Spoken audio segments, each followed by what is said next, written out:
ഞാനിവിടെ ഉണ്ടാക്കാൻ പോകുന്ന ഒരു ക്യാരറ്റ് കേക്കാണ്. അതിനായി ഒരു ജാർ എടുക്കുക. അതിലോട്ട് 1 ഗ്ലാസ് റവ ഇടുക.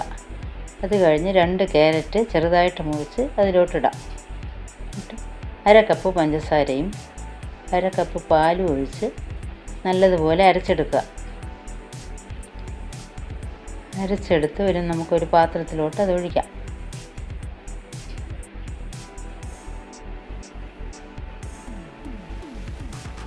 ഒഴിച്ച ശേഷം നമുക്കതിലോട്ട് 1 spoon baking powder, 1/2 spoon baking സോഡയും 1 നുള്ളു ഉപ്പും, 1 ശകലം ഏലക്കാപ്പൊടി നമുക്കതിൽ ചേർത്ത് ഇളക്കാം.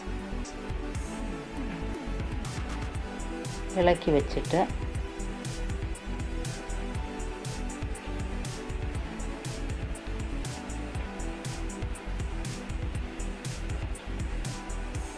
നമുക്കതിൽ 1/2 കപ്പ് എണ്ണയും ഒഴിച്ച് നല്ലതുപോലെ ഇളക്കാം.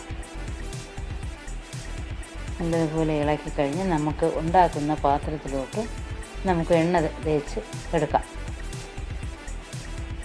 എണ്ണ തേച്ച് നല്ലതുപോലെ എണ്ണ പുരട്ടി എടുത്ത് ഇപ്പം നമ്മൾ ഒരു 10 മിനിറ്റ് പാത്രം ചൂടാവാൻ ഉരുളി വെച്ചിട്ടുണ്ട്.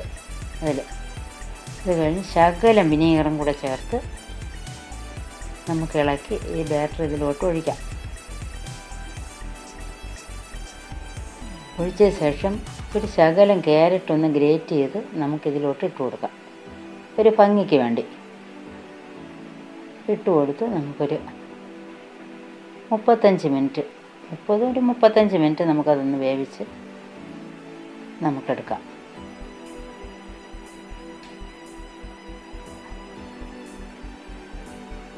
35 മിനിറ്റ് ആകുമ്പോൾ നല്ല സോഫ്റ്റായ ക്യാരറ്റ് കേക്ക് റെഡി.